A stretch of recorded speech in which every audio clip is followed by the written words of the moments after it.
11 taon ang hinintay ng ating mga kapuso bago muling makapasok sa mundo ng Encantadia. Ito ang requel o retelling sequel ng fantaserya na unang sumikat noong taong 2005. Pero ngayon, level up na ang production, mas kahanga-hanga ang effects at costume design. Siyempre, iba rin ang mga gumanap ng mga bida. Quiet tayo ha? 5, 4, 3, 2... And this morning, dalawa sa mga gumanap na sangre ang makakasama natin behind the scenes para magbigay ng tips kung paano ma-achieve ang beauty na maladyosa. Hindi ako nararapat maging reyna. Ang gumaganap sa papel na sangre amihan, ang aktres na si Kylie Padilla. Gaya ni Sanya, healthy eating din ang kanyang secret to being fit.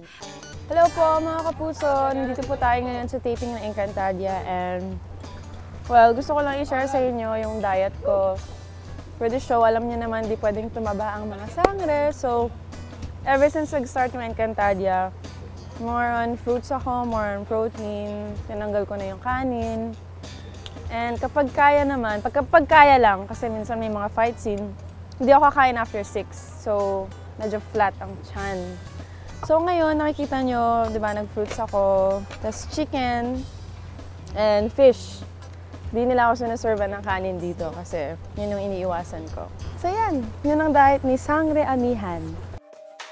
Bukod sa kanyang fit na pangangatawan, kapansin-pansin din ang very smooth and glowing skin itong si Kylie. Parang walang pores. Kaya nga madalas daw na nagme-makeup lang siya kapag may taping. At ang sekreto raw ni Kylie, Sa mga hindi nakakaalam, ako rin nag-makeup. Matagal ko ng fashion yung pag-makeup. Yung nakikita niyong makeup ko sa Encantadia, ako lang gumagawa. Hilig lang, hilig lang. I wanted to do a Korean makeup look this time.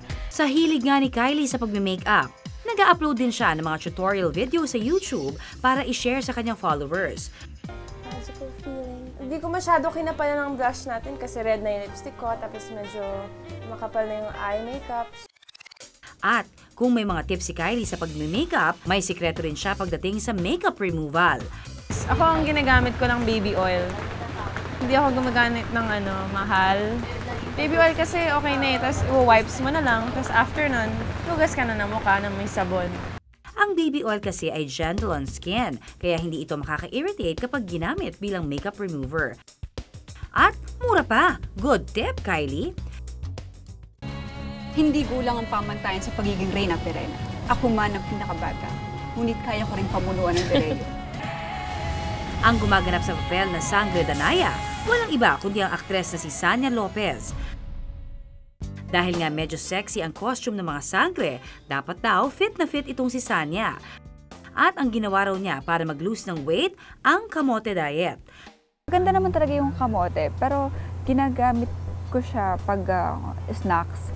So instead na yung iba kasi parang mabigat yung snacks nila, like burger, fries, diba? So mas nag-aano ko ng kamote. Maganda naman yung result niya kasi parang ramdam mo mabilis kang pumayat. Ang kamote kasi ay mayaman sa complex carbohydrates o yung klase ng carbs na mas matagal i-digest ng katawan. Kaya kapag kumain tayo, mas mabilis tayo mabusog. At mas matagal din bago tayo muling makaramdam ng gutom. Mayaman din ang kamote sa fiber kaya gumaganda rin ang ating digestion. Gayunpaman, payo ni Sanya, mas maganda pa rin kung kumpleto ang ating dieta. Paano ako babalik sa dati, Reyna Amihan? Pero alam nyo ba na hindi lang 4 ang brilyante sa mundo ng Encantadia? Dahil may ika-5 pa. Wow, ang galing! At ang may hawak nito, hindi isang sangre, kundi ang mandirigmang si Pau Pau na ginagampanan ng aktor na si Rojun Cruz. Sa suot niyang costume, talaga namang kitang-kita ang kanyang kakisigan. Ano nga kaya ang sikreto ni Rojun para ma-achieve ang magandang pangangatawan? Yung character ko dito sa Encantadia, nakalabas talaga yung tiyan ko dito. So, medyo nag-diet ako ngayon. Ang kinakain ko lang talaga wheat bread Tapos sa lunch, nag-rice ako, pero brown rice. Ang brown rice at wheat bread ay pawang mayaman din sa complex carbs, kaya mabilis itong makabusog kumpara sa karaniwan nating kanin at tinapay. Mayaman din naman ito sa fiber na pampaganda ng panunaw. So habang wala pang take dito sa Encantadia taping, syempre naka-standby pa ako. Medyo papakita ko sa inyo yung ginagawa ko na basic workout para syempre paglabas ko sa TV, medyo pump yung mga muscles natin. Papakita ko sa inyo. Marami mang nauusong workout, tila hindi pa rin naman nalalaos ang push-ups. Ang simpleng workout kasi na ito, pwedeng gawin kahit saan at kahit walang equipment. Maganda ito para sa buong upper body gaya ng chest, back at arms. Gawin lang ng 3 sets, 10 counts kada set. Pagod! Pause agad ako, di ba? So kayo naman, tuturuan ko naman kayo ng basic para sa abs. So kahit nasa taping ako, ang kailangan nyo lang upuan. Tapos ma-workout nyo yung abs nyo. Ang tawag naman sa workout na ito, chair crunches. Dahil ginagawa ito ng nakaupo, hindi na si strain o napupuwersa ang likuran gaya sa karaniwang sit-ups.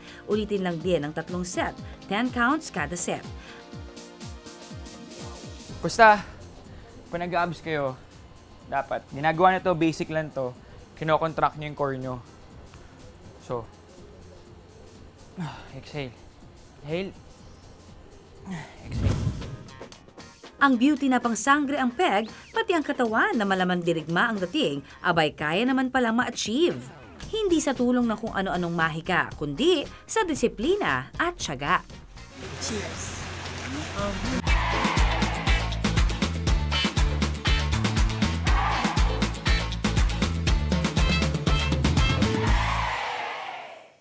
Maraming salamat sa pagtutok sa Pinoy MD. Para po sa iba pang kaalaman tungkol sa ating kalusugan, mag-subscribe na sa GMA Public Affairs YouTube channel. And of course, don't forget to hit the bell button for our latest updates.